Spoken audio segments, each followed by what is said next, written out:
Morning. Thank you so much for coming today to the 2024 Southern Author Expo.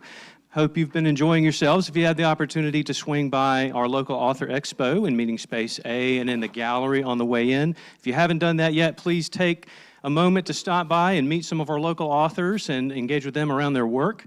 But thank you so much for coming to our featured author fiction panel this morning. We're fortunate to have Laura Lee Morris from Furman University here serving as our moderator for today's panel. And we have authors Ron Rash, George Singleton, and Julia Franks. And before we get started, I just wanted to take a moment to say a big thank you to the Friends of the Greenville County Library System. The Friends of the Greenville County Library System is a 501c3 organization that is dedicated to providing financial and volunteer support for the Greenville County Library System. And they are a generous supporter of today's event, and we could not have done it without them. So thank you so much to the Friends. And if you are not a Friends member, then please take an opportunity to talk to Friends members here today. Stop by the Friends shop, which is in the gallery, and we'd love to have you become a member of the Friends if you're not already one. So at this point, I'm going to turn it over to our moderator, Laura Lee Morris. Thank you so much. Hey, y'all. Welcome today. I'm so excited you're all here. This is a great crowd. Is it on? Can you hear me? Yes, we good? Okay. I'm gonna swallow this mic up here. I think that's the best way to do it. Okay, so let me tell you a bit about how the next hour or so is going to go. So I'm gonna give a quick introduction of our writers. Then I am going to ask some questions of everybody. We're gonna get a conversation going. The last 15 minutes or so, I'm gonna open it up to audience questions. So if you think, hey, I really have a question for these writers or one of these writers, let me know and raise your hand at that point and you can ask them. Afterward, books are for sale from M. Judson back in the corner. And then each of our authors will be in a different corner of the room doing signings. So Ron Rash will be straight in the back. George Singleton will be right over here. And Julia Franks will be right over here. So I could give you an hour-long introduction of these three amazing writers, but you don't want to hear me talk. You actually want to hear them talk. They are much more interesting. So I'm going to give you a very brief introduction of each of them. Julia Franks is the author of 2 critically acclaimed novels. She's received a number of literary prizes, and her debut novel was included in many of the best of lists. Her most recent, They Say So, was released from Hub City Press in 2023. George Singleton has published 14 books. These include short story collections, novels, and nonfiction. His most recent book, Asides, a collection of essays, was published by Eastover Press in 2023. And Ron Rash has published 18 books. These include novels, short story collections, and books of poetry. His work has won a ton of awards, and his new novel, The Caretaker, was also released in 2023. Welcome to all three of you.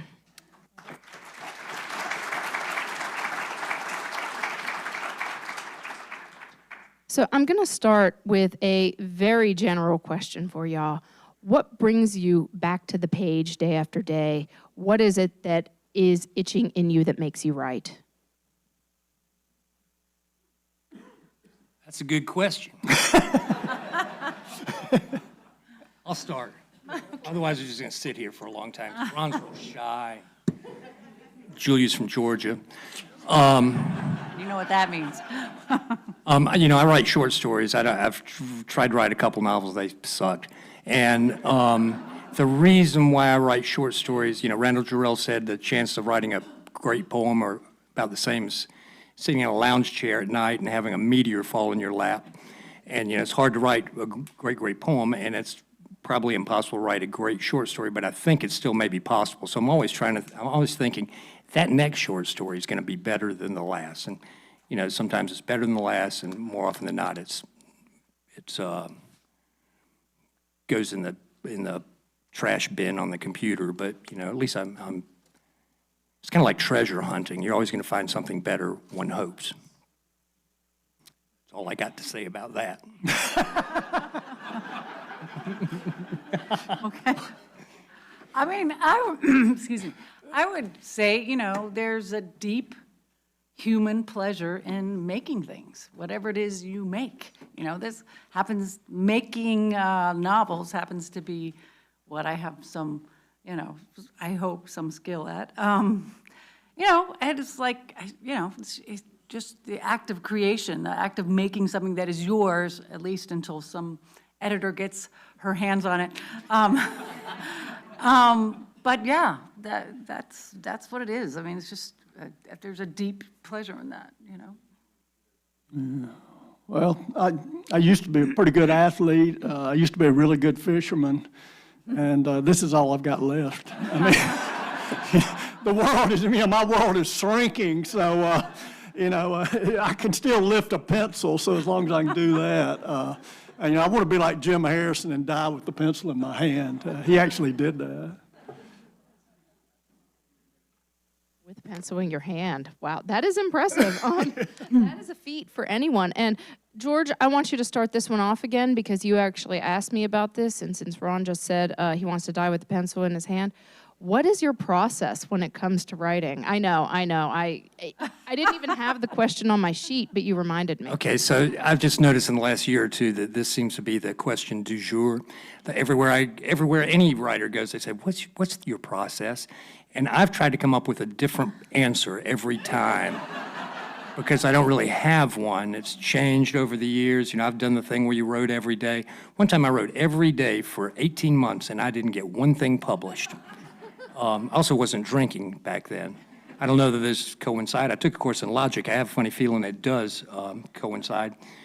Speaking of which, I'm doing that dry January. Anybody else doing that dry January? Who thought that up? Shouldn't it be February when it's a little bit shorter month? So I've kind of, and I've done the thing where you write 1,000 words a day, and here's what I do is that whatever I wrote yesterday, I go and reread and rewrite. Sometimes my main character changes names halfway through it, so I got to change that, and then continue and continue. So a 5,000-word short story on a perfect day, on a perfect week, would have 5 rewrites to it already. And then like John Lane was talking about, I let editors change that, because half the time, editors are the ones that matter. An editor doesn't want a bad magazine or a bad journal. So if they offer some hope and some direction, the editors are probably right. Nowadays, though, I think I learned this from, I don't know, Steve Yarborough or somebody, or maybe Chris Offutt said, I get up in the morning saying I'm only going to write one sentence. If I write one sentence, I'll be fine. Because one is never going to write just one sentence, So if I did just write one sentence, I said, well, I did my job. But normally you write that one sentence, you go, oh, it would be a good sentence right after that. And you continue and write and write. So my process is just trying to build and build and build and build, I think. So I feel like so much of process has to do with flexibility. If one thing doesn't work, you try something else, and then you end up telling a different story at a different panel, But this is not my metaphor, but somebody said to me a long time ago that, writing is like turning on a faucet, you got to keep that faucet on. You got to keep it at least on a slow drip, and if you walk away, it's really hard to turn that faucet back on. So, and I'm just experiencing that now because I went into the wilderness for 3 weeks, and I came back and the faucet is off. So I'm going to have to invent something real quick to figure out how to get it turned back on. I'm sure it will involve journaling for many days. What's that word you were using? Julia went to the Grand Canyon for a few weeks. Wait, how did you know that? Because it was in the newspaper. There's this stuff called social media. Even an old man like I know about social media. Wait, you know about social media? Yeah. So what's this word that you use, like, I don't know, something frost or something quake or something? Maybe start with the letter B. Chilblains? That's it. What is that? God, cannot believe you're asking me this. So Oh, I take notes, baby. I figure it out. It's when your feet get all red and sore, and it lasts for like weeks. It's something from a Dickens novel. It's what you've got, George. It is what I... So if you wear like wet, frozen boots for 3 weeks, you'll have foot problems. Oh, man. Are you okay? Would you like to hear more? No, that's enough, or I'll get Would it. you like to hear about my other problems? Anyway, I had to come back to the page, and I'm having to start all over, so. Yeah, I like that, idea of the faucet. I grew up Southern Baptist, so I have this kind of Protestant thing where I have to write every day. And I make myself so miserable that it's a relief to do it. I put myself in a room, I don't want to look out, no window, nothing else. And I just sit there, and then, I just say, I'm going to sit here an hour, and if nothing happens, I'm just going to be here, and eventually I just get bored with myself, my thoughts, and I start, the pencil starts moving. Yeah. I'm curious what's coming out of that pencil when you've been sitting there for an hour. I mean, it sounds like meditation, like we're sitting there, we're meditating. And Julia, I think you gave me the answer to the book I'm working on now that I left for the holidays and traveled with a toddler, which means no writing happened, and the faucet is completely off right now in that respect. So Let me know when you figure out how to turn it back on, because I'll be copying your process. Okay, then we can hang out and figure out how to get it back on. Awesome. So all three of you write across genres as well, some more than others. And George, your most recent book is essays, and I'm curious how working in other genres actually feeds your fiction, or how your fiction feeds those other genres as well. Well, I don't like to write essays, and so, but I read some people's essays. Matthew Vollmer has a couple great books of essays, and I thought, this is during the pandemic. I went, you know what? Over 30 years, I've written a lot of essays. I ought to get them together. So unfortunately, I have this problem where I don't save anything. So I didn't have any of these essays in the computer. Some were written on typewriter. I don't save the magazines because they're already out. Who cares? So I had to order them, or I found some online and I redid them all. I noticed, and it's called asides, because I noticed that I have this problem kind of going off track, and in my fiction, I'll say, like, as an aside, and then I'll go off on that thing. So I don't really enjoy writing essays, and I only do it usually if someone's giving me a prompt, like if Oxford American or Garden and Gun says, write about hangover cures or your dogs, and so I'll do that. I'm uncomfortable doing it. And oddly enough, too, my fiction is mostly autobiographical, and my essays are mostly fiction. I just make up stuff. Not real proud of that, but that's the way it is. Ron, how did you, when I first met you, well, Ron and I first met when I was 14 or 15 years old and he was 18 or 19. It's a long-winded story that involved fireworks, guy wires going over the French Broad River. It's a long-winded story. But I always thought of you more as a poet at the beginning, and then you glided easily into short stories. I know that the poetry really helped you in writing short stories, very beautiful lyrical short stories. Do you prefer one to the other, or? Yeah, they all have their challenges, and it's been interesting. I think. What I find interesting is the most difficult is the short story, because I think you have to bring everything, or I feel I have to bring everything I learned from poetry into the concision, making every word right, and then with the, at the same time, give the reader a sense of a story told well, and the reader feels like the story is complete, that we don't need anything else, and so. But yeah, I feel like they've all had their challenges, but I do think there's always a danger if you come primarily from poetry. You have you get so obsessed with language that you forget you have to tell a story. Mm-hmm. And if you come from, I think, or the danger is if you just tell a story, you lose so many opportunities not to do something memorable with the language.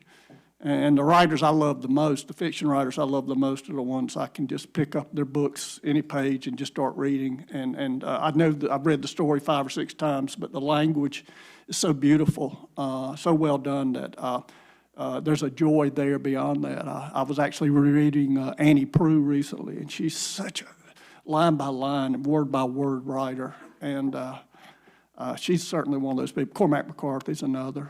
Yeah. I forgot the question, I'm sorry. About working across genres and how it feeds your fiction or your fiction feeds other genres. Gosh, I was so engrossed in those answers, I wasn't even thinking about how I was going to answer. You know, I don't even know that it does. I mean, I don't write short stories because I haven't graduated to that yet. I think I agree with Ron that it's like the hardest thing. But sometimes I move to write short nonfiction pieces just because I have something, you know, something happens or I have some revelation or something that I'm compelled to sit down and write an essay.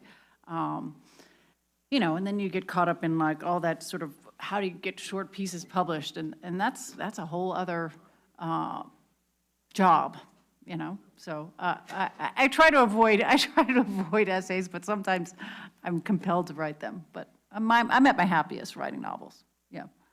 Nice, nice. And again, I have this list of questions here, but they keep saying things, and I'm like, oh, but wait, and the nice thing about not being an audience member is that I actually get to ask whatever I want, and I just get to, but Ron, you mentioned language and poetry and short story, and I am curious from all three of you, how do you think about language in the midst of story? I know when, like in poetry, you have to, like it is so language driven, and Ron, you talked about like the short story, you have to have that connection, but even in novels, language is so important, and what is your balance in thinking about language and story and how those come together in your writing? I'll start off with, I'll continue with, I think my first drafts, all I want is just, it's like a big ugly gob of clay on a wheel. You know, I think the biggest mistake I made as a young writer is I thought, okay, I'm gonna write this sentence, it's gonna be perfect. And then this next sentence, you know, and this story's gonna come out of that. And I found that the only way I can work is I will just throw something out there. As far as I'm talking now more maybe like a novel, and I'll just wander. I don't know where it's going. I think the worst thing that can happen to me is have an idea. And I think maybe, you know, sometimes that's the other question we get a lot is, where do your ideas come from? And you're like, do you think the hell I'd tell you? But I think ideas sometimes they almost limit your possibilities, and I think that's where, you know, that swerve where the unexpected happens. But what I do, I tend to be obsessive about language. So when I get, you know, like 15 or 20 drafts of a novel done, the last couple of drafts, all I'm doing is listening to the sounds, the syllables, whether they're stressed, unstressed.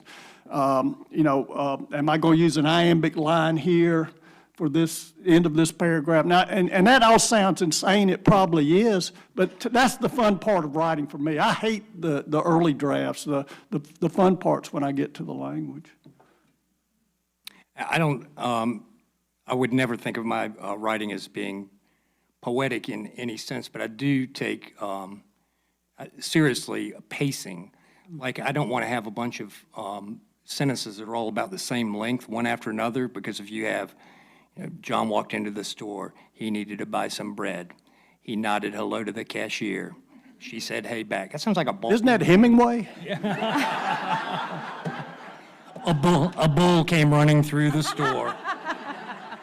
I drank a bunch and caught a marlin.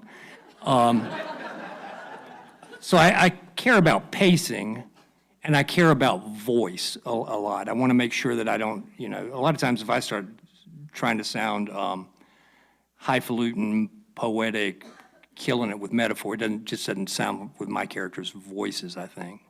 And it's reading it out loud. And also another thing that I do when I read out loud is I'll notice that I'm using a lot of the same words one after another, and I say, God almighty, come on, man, well, you're an idiot. If you've told a story like this, people would hit you in the head, you know. I had gone to the store. I had needed some milk. I had run into Hemingway. Let's get the had out of there, you know.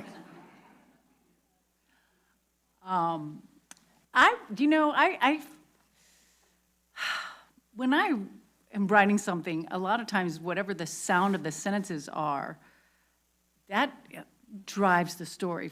And I have a very specific example. I recently wrote, it's a long nonfiction piece about my 88-year-old blind auntie who just died. Anyway, so I was writing this story mostly from her point of view, and she's blind, so I couldn't physically describe the way anything looked. And so I was describing things like the way bells sounded and, you know, the way that the milk truck in the driveway sounded in 1939. So I found myself just describing all these sounds, and you're describing sounds, and you know, the way the sentence presents itself in your head has to do with sound also, you know. So, I mean, they're not coming out perfect, but they're coming out very sound-based. And I went back and I read this thing, and I was like, you know, a lot of this is iambic. And it wasn't even intentional. But then you decide, do I want to lean into that? Do I want to lean away from that? You know, and so a lot of times the way a piece sounds, it's not even a conscious decision, you know. It's something about whatever it is you're writing about that pulls you, that pulls the sentences in that direction. Yeah. So, you know, you're writing about something abrupt, and so you end up with these short staccato sentences. So, I think a lot of times that's not even a conscious decision for me, the sound of the prose, yeah. But then you go back later and you revise and you go, well, this is pretentious, this needs to go, whatever, you know, so, yeah. Or you read that sentence out loud and you're like, well, wow, I'm better than I thought I was. That happens. I wish that happened more than it did. We all wish it happened more than it did, but you know. So, Julia and Ron, I know that you both write, at least some of your work is near historical fiction. And George, I haven't managed to read every single one of your stories because there are a million of them, but I am sure you've written some about the past. So what is it that draws you into really near history, or even further back thinking about the past, and what really grabs you and makes you want to write about that? What pulls me into the past and makes me want to write about it? You know, I feel like it's funny, I keep writing stories about the past, including the one I just told you about my blind auntie who is, you know, negotiating blindness before the American for Disabilities Act. Anyway, I feel like we have, as Americans, a really nostalgic view of the past, especially the recent past, you know, our grandparents' generations. The early 20th century. And I find that a little frustrating, like the way we kind of romanticize the past. Because I suppose in my heart of hearts, I do believe in the long arc of justice and that there will be social progress. But I like to go back to recent history and say, no, what was it really like, you know, when you didn't have a flushable toilet or whatever, you know? That feels important to me, to recognize that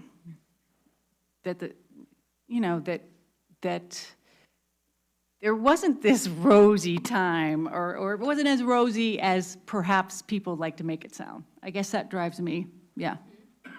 Yeah. I like to, I think one thing I've tried to do in all my books that are set in the past is to kind of see them as subversive acts, because I want the reader to feel very comfortable reading about this earlier time. And you want to create that time. I think, you know, we're interested in learning about places or times different from ourselves, but ultimately, I hope there's this realization as a reader goes deeper, at least in certain books I've written, that I'm really writing about the present. When I wrote Serena, which was set in the 1930s, and it was about the fight for national parks, particularly the Smoky Mountain National Park. But that was really a response to what this administration was doing at that time, the government in our own country. So in a way, you get, I think, the delight sometimes in reading that kind of fiction. Hilary Mantel's Wolf Hall is a great example of this, the English writer, is that the reader gets very comfortable thinking, well, this is the past. You know, I don't have to think of this being anything connected to me. And then you get that kind of turn where suddenly you realize, no, he or she's talking about the present as well. And I like that. I like that kind of turn. If you haven't read Wolf Hall by her, it's an amazing book. You know, it's about Henry VIII, ostensibly. But ultimately, when you really get into that book and you start to come out, you realize she's talking about how precarious middle class is, always.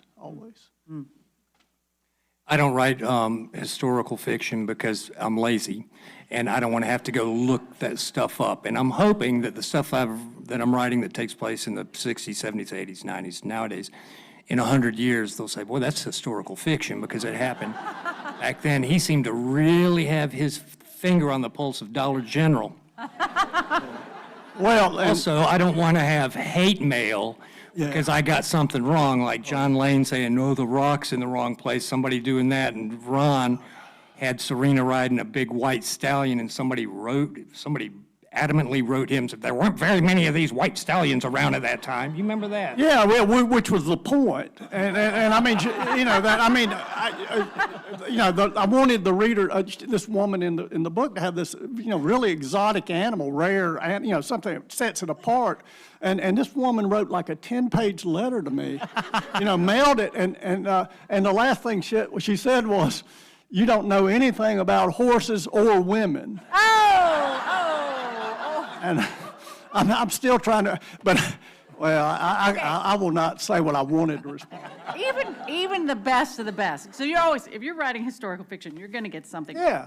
Even the best of the best. And I'll cite this passage, and y'all can tell me, well, you missed something, Julia. You didn't understand that passage. But even in Toni Morrison, in Beloved, she writes about this guy in jail in South Georgia and how he falls in love with a tree. And the tree is an aspen. Now, maybe there was some meaning I didn't get, but this is Toni Morrison. This is Toni Morrison. If she can make a mistake, if it's a mistake, maybe it's not, but I think you can get away with that white stallion. Yeah, well, but I think you bring up a good point because, but at the same time, if you get too many things wrong, you know, if I say George caught a sturgeon out of the creek out here, that probably, you know, I mean, but you're doing your best. And I love, you know, Stephen King has the best answer to everything that somebody throws at me about writing or how I failed, you know, what I did wrong in this sentence or this book, you know, he said, somebody asked him, well, what do you say to all these people that, you know, claim you're a hack or whatever? And he says, I'm trying. You know, I mean, I'm not trying to piss you off. I mean, I'm doing the best. So getting things wrong actually leads me like directly into, as I was thinking about these, you know, leaning into the past. Even if you're not leaning into the past, sometimes you're writing about something that you're not 100% familiar with. And George, you're going to tell me again you're lazy, but what is that research process for all of you? Do you engage in research? Do you do it beforehand? Do you do it as you're writing?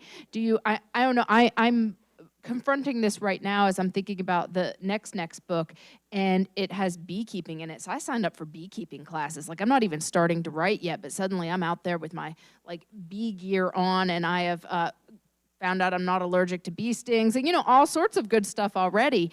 But I'm curious where y'all are in terms of research and how that happens in the writing. And I know you never want to let it get in the way of the story, but it still you have to create that truth of space, of time, of whatever it is, so.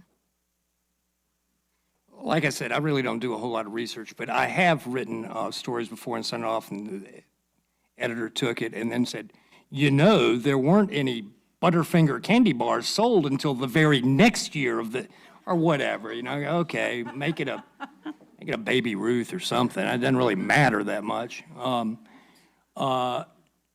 I get more complaints about, hey, I know you're writing about Greenwood, South Carolina, and there never was a place called blank there. And I go, well, you know, the town is called 45, so it's not called Greenwood, and it's made up, so shut up.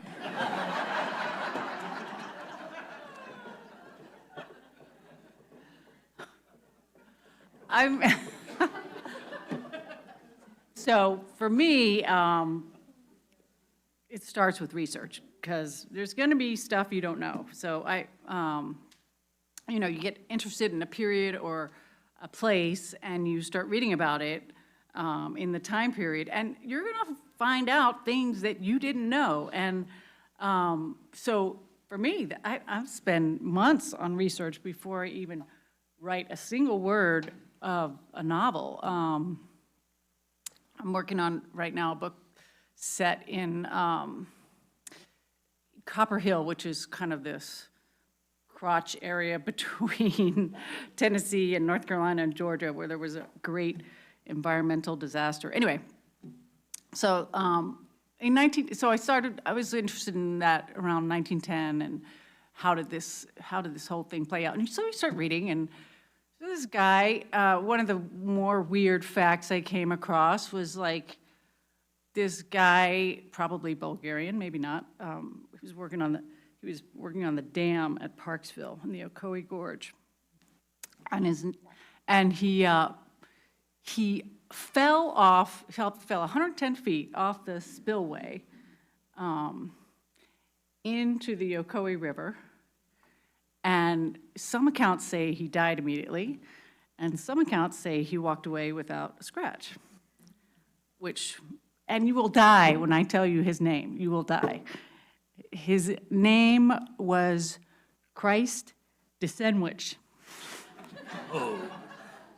Sometimes listed as Christian DeSenwich. But anyway, like, a guy named Christ falls off the dam, walks away. Okay, that's the beginning of my novel right there, you know, like, you can't make this stuff up. You cannot, you know? So the research takes you to the place you want to go, you know? I mean, the research suggests the story, you know, is what I'm trying to say. Yeah. So I could spell it for you, but I couldn't find any record of it except in this story. It's DeSenich, DeCergnice. So I don't know if it's Bulgarian, but there were a lot of Bulgarians there working on that dam. So I don't know. I don't know what nationality he was. Did he walk across the Ocoee? Yeah, that would, In my book, he might. Yeah. yeah, that would be the one. I don't know. I might add that part. Yeah. But yeah. So yeah, the research does a lot of your work for you, or at Yeah. least suggests a lot of plot. Yeah. And it's also fun. I mean, I'm just curious. I mean, I just like to learn things, but when I haven't had to do this as much, but at certain times when I've been working on something, the way if I want to find out about something, I just try to find the fanatic, the person that cares only about a 1929 hearing aid or something like that. But when I wrote Serena, I just had this idea. I thought, I want something that's going to make this woman really just be almost godlike. And so I came up with this kind of crazy idea, you know, that John would know about this, John Lane, that hawks sometimes will come and grab a snake. And I thought, what if could somebody train an eagle to hunt a rattlesnake? I thought, wow, if I could get that. And this is where my accent came in real handy, because this was a few years ago. This was really before we probably do it now, but I would just call these people up. I called up the National Falconry Association. I said, you know, I'm Ron Rash. I'm down here. I'm not very smart, but I need to know about it. And eventually they'll send you somebody that they talk about by the first name, you know, Todd or Yeah, well, you need to talk to Todd, and that's when you've got the person. And this guy actually, I mean, they're always condescending. You'll never understand, the complexities of the Shea engine. I mean, but if you can get them talking, they're so insane that they'll just tell you anything. So anyway, this guy actually trained me how to train a hawk to catch rattlesnake. I mean, he believed it could be done. And you haven't tried it yet, personally. No, but it'd be fun. I think somebody did train a hawk to do that in Florida, poisonous snakes. Do you know about this? Wasn't that you? No, but if it had happened, you would have told me, because half of our emails are pictures of big snakes or something gone wrong something gone awry in the state of Florida. Yeah. Well, We email about 100 times each other a day because of Florida. yeah, well, speaking of learning, George would come over and visit, and my children would be out there, and they would learn all sorts of new words. And I would have to explain after he came, after George left. I said, it's okay for George to use those words, but Untrue, total fabrication. yeah, but They came out all right, those kids, though. Talked to them, a couple weeks ago. They weren't my son banging still their hasn't, heads or anything. he still hasn't smoked all that marijuana you gave him for high school graduation. Untrue. His kids can swear like a sailor, but that's George passing it along. So I'm looking, I'm like, oh, we have about 10 more minutes before I open it up to the crowd, so I want to jump forward in some of my questions here. And I'm curious, when readers are walking away from your books, what do you, they put your book down, what do you want them to walk away either thinking or feeling at the end of your work?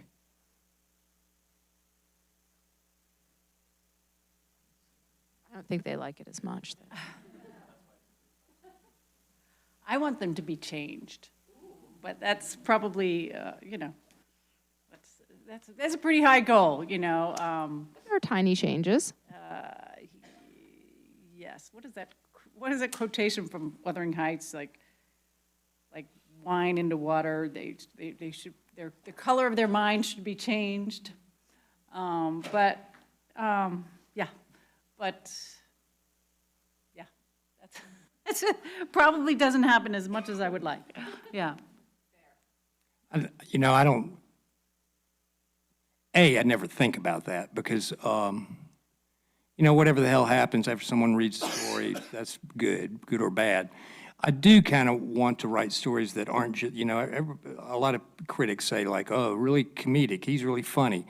And I don't think a lot of these stories are very funny, and I think they may be funny up to a point, bless you, but they may take a little bit of a turn. I mean, there's nothing better than when, in the old days, people did readings of these kind of things, and I like nothing better than people going, ha, ha, ha, ha, uh-oh, maybe I wasn't supposed to be laughing. This isn't very funny anymore. So, but I don't really think about that when I'm just writing these lies. Well, when I was a sophomore in college, I was a PE major, and then I really kind of got into reading and writing, and so I'd like the reader just to say, well, I'm glad he didn't become a track coach. if they can leave the book, Not a track coach. I think that's a high, that's a high bar. Change, shouldn't feel this. Not a track coach. So I'm sure that we have some aspiring writers. I know at least one of my students is here who I've already seen, and I'm sure some other aspiring writers are here. And I'm curious what advice y'all would give to aspiring writers, and even what advice do you wish you received when you were an aspiring writer? I was always told read, which was true, and I didn't quite do enough. I didn't read classics like Moby Dick or Faulkner until I was 33 years old and stuff. I read Flannery O'Connor when I was about 26 or 28. I wish I'd have read her a lot earlier because I had a professor at Furman saying you keep writing about Nice, France, or Washington, D.C., or Memphis, where I'd never even been to Memphis, but I had a map of the place. and you're from Greenwood, you're from a small failing cotton mill town, why don't you write about that? And I always thought, well, nothing ever happens in a small town. But then you find out that small towns really have bigger lies and bigger secrets and all that. And I didn't learn that until I read Flannery O'Connor. I think it's important to read the classics like Wuthering Heights and Charles Dickens stuff if you ever plan on being on this television show called Jeopardy! But if you only read that, you know, I've had like people I've taught English majors and they've only read that and then they're writing and I'll go, boy, this writing sounds a whole lot like Jonathan Swift or something, you know, I don't know what. So my advice is keep track of what's contemporary, you know, keep track of what's being published. Come to this library or the Furman Library and go read, you know, Georgia Review story, One Story, Southern Review, Paris Review, and just see what's being published because that's the language of your time as a young writer or an early writer. It's important, though, in case you're ever on Jeopardy, to know everything you need to know about Edith Wharton. I feel like one of the things I wish I had done as an aspiring writer was, well, I didn't get an MFA, so I didn't have this wide community that an MFA can sometimes bring. But I feel like I wish I had recognized sooner that the importance of people like me, you know, the importance of, you know, other aspiring writers, other people who are at my stage of the journey, you know, people who are, say, you know, my peers, people who, you know, hadn't published yet or had just published, or I feel like it's really, really important to have writer friends and a writer community. Yeah, that just keeps you from feeling crazy all the time, you know? So I wish I had built that kind of community earlier and better than I did, you know? Well, I would go back to the reading. I don't have an MFA either. I got a straight MA from Clemson, but I think that was what I needed at that time. I think sometimes some young people, they just want to write, and I get that, but I think the reading is important. But I think the other thing, and I think it's been interesting because George and I have known each other so long, and John Lane, I would say, that, you know, that we've probably known like 30 or 40 writers or people that were kind of set out with us. And it's almost like going into battle because you just kind of see some quit, you know, and they would go with other ways in their lives. But, you know, we both didn't publish quickly. And I think a lot of people would have gotten discouraged and given up. But I think a lot of it really is perseverance. It's doing it because, and I actually tell my students this, I say, if you're, you know, if you feel like your life's complete, this is not something you have to have in. It's probably wise not to do it. But if you feel like your life cannot be complete without this, then you're in it for life. And I think one of the scary things about that, one of the things I really kind of scared me once I kind of made that commitment to writing. I mean, I kind of made it work. Okay, I'd rather fail at this than not know if I can do it. And that, I mean, that I don't want that to sound pretentious, but I mean, it was really kind of a very serious decision because I knew, just knowing how obsessive I am, that I was going to go that way. And you know, it could be 40 years, 50 years of failure. But I think in a way, I would have rather failed than not know if I could do it.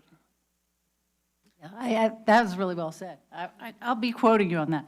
I think you do have to be a little bit stupid and hard-headed because, you know, you're going to get a lot of rejections, and most sane people go, I don't like rejections, I'm going to quit this. But I know that Ron and I have a buddy named Dale Ray Phillips who kind of came out, he did well a lot earlier than we did, but then he only wrote this one book called My People's Waltz. And I think Ron and I and Dale would hang out in Clemson sometimes at wherever, Dale's tragic-looking apartment where my better half, Glenda, said Madame Curie must have lived here at one point because there's so much mold and filth in this apartment. But Dale was 5 feet tall, and he blinked real bad, and he jumped up and down, and he acted fool. And I think Ron and I said, "Man, if he can do it, we can." Yeah, if you knew Del Rey, yeah, the first time I met Del Rey, well, you told me stay away from him. Remember that? But I was in a bar in Clemson, and this guy was screaming at the TV. He was watching a Duke, North Carolina game, and screaming the most obscene things I'd ever heard. I mean, it was just like, you weren't there, but somebody said, I said, who is that maniac? And it was Del Rey. My better half, Glenda, when she first met him, she got so mad that she picked up the car keys and threw at him and hit him, and he went, "What'd I say? What'd I say?" And he'd been just saying this crude stuff. I mean, just filthy jokes and nasty, and bringing up stuff about my past that she didn't really need to know. And man, it was ugly. Yeah, My People's Waltz is a beautiful linked stories. A guy named Richard is the narrator of all the stories, and he just lost the fire after that. He quit. You know, I quit drinking one time in 2004, and I had to call him and say, he and I at the time he had called me at one time. He said, "I understand that alcoholics drink alone, so if you feel like drinking, just call me up and we'll drink while talking on the phone." So we did that for a long time, and Glenn said, "How come our phone bill," this is before cell phone, "how come our phone bill's like $250? They only lives 20 miles up the road." So when I had to go to rehab one time, I said, "Hey, Dale, I'm going to rehab." And he said, "I think I'm going to quit too. Hey, do you know what an intervention is?" And I said, "Yeah." And I explained it. He said, "Well, they're thinking about doing one of those to me here at Murray State, up in Kentucky." He quit forever. He's never had another drink. He's maybe gone other ways with some things that are legal in many states, but not South Carolina, but that's okay. Yeah, but it's really interesting, that kind of thing. I think sometimes when you're a young writer, I would read a writer and I would think, okay, gosh, this writer's so sensitive, really, goes deep into the heart of things, and then you realize they're just crazy and insane. They're doing Fred Chappell's a great example. Fred Chappell died about a week ago. Great writer. Golly, beautiful writer. I'm One of You Forever is one of my favorite books. And you read that book and you think, this is the most sensitive soul alive. And one of the last times I saw him, he was staggering into, we were in Mississippi. I don't think you were with us, but he was drunk and staggering toward, we were outside reception, and he was staggering toward the swamp, and it was like moaning, and people, we were all around there, it's night, there were tiki torches, to keep the mosquitoes away. And people just started running after him with these tiki torches. And I thought, I've seen this before. And it was Frankenstein. It was a movie. It was like watching a monster. And yet, but I mean, that's always the paradox that, that writers, what they are and what they can do on the page. Well, I kind of want to meet these people. I mean, I know it's too late for Fred Chappell, but or maybe I don't. You don't want to meet Dale. Okay. So, we have about 15 minutes left, and I would like to open it up to the floor. And this microphone's coming up. Good morning. Well, Good morning. good afternoon. We talk a lot about this as writers, and I'm very curious. A lot of readers are very drawn to a cover, but they're also very drawn to a title. So if you had the choice of which one that you really, really got to fight for, your cover or your title, for all three of you, which one would it be and why? Ooh, That's a good question. I can't even make that choice because they're both really important to me. This is the cover of my book. I love it because the title refers to women's ability to choose their own, make their own reproductive choices, the say so. My editor came up with this picture, and she was like, "This is so obvious, you're not going to like it." And I was like, "It's so obvious, I love it."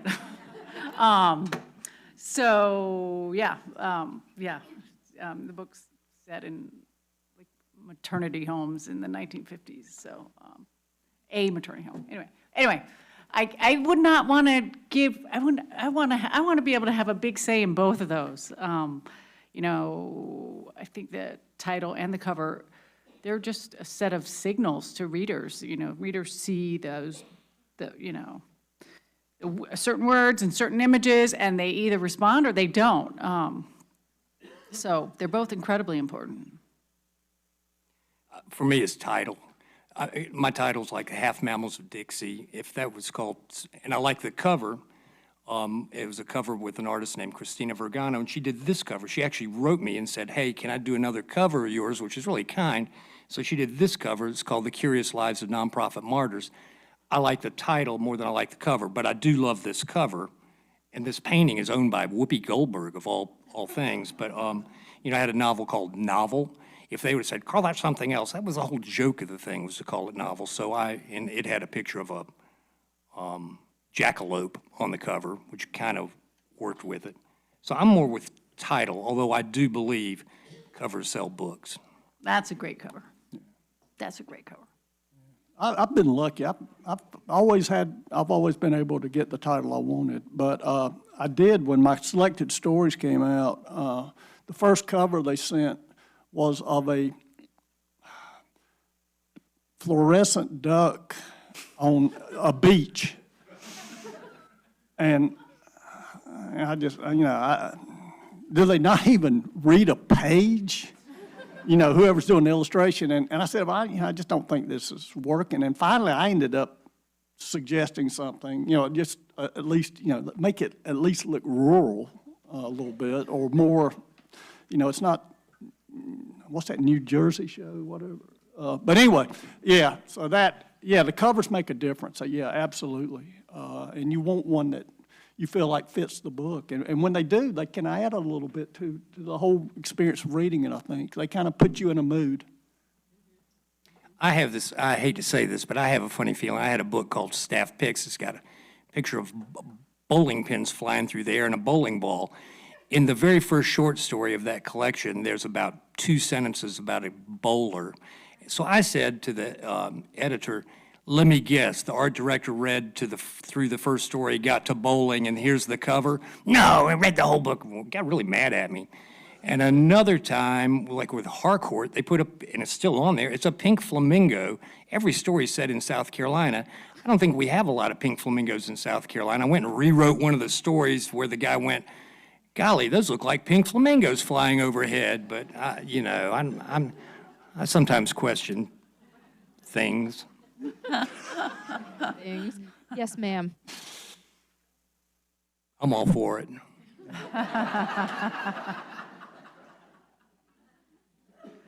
The one thing you got to be careful about, I think, I learned this a long time ago, but I'm not great at this, is maybe keeping present-day politics out of it, because it can get a little didactic. I'll kind of try to get in my little subtle things every once in a while. Like, I have a new neighbor who believes the earth is flat. I might have something like that in the story, which kind of tells us a whole lot about that neighbor. But you got to be careful about, everything right now. I'm trying to think if I've written one story that takes place in the present. And, you have the whole issue with technology, people have phones, they're Googling things. And if I were going to write a story about the past, I would set it in like the Grand Canyon or something where nobody had cell phones, and they had to figure their stuff out without the cell phone, without Googling things. So I guess it's not my inclination. That's interesting you bring that up, though, because we both have books that set in the 50s. And one thing that was really, when I was working on my last book, The Caretaker, it said in the 50s, and as I got deeper into the book, I really, that kind of thing where I was thinking about, also you're kind of responding to the present as well. And it just struck me, and I really started to emphasize this more and more, that this, the 1950s would have been about the last time where almost all human interaction would be face-to-face. And it really became an interesting part of that book for me, just to think of the difference between that and now, and how much more dramatic it is face to face. I mean, that was interesting. But I think sometimes the story decides. I mean, I write stories set in the present, novels set in the present, but it's like the story kind of leads me into the time period. Fair, that's fair. Ma'am, back here. There's a microphone coming right behind you. Thank you. Ron, earlier you said you might like to be found with a pencil in your hand, like if you expired. Do you actually use a pencil, or do y'all always like dictate? When I'm not using crayons. Of course not. No, actually, I do, and I've mentioned that, and it's weird because occasionally people will send me whole boxes of pencils, like because they're kind of becoming extinct, yeah. But I mean that's kind of an interesting question. I think for all of us is, I do use a computer obviously, but whenever I get stuck, I always go back to to a pad and a pencil, and I don't know, do y'all, maybe it's generational. Or, That's what I do when I get stuck. I go back to a pen and a pad, yeah.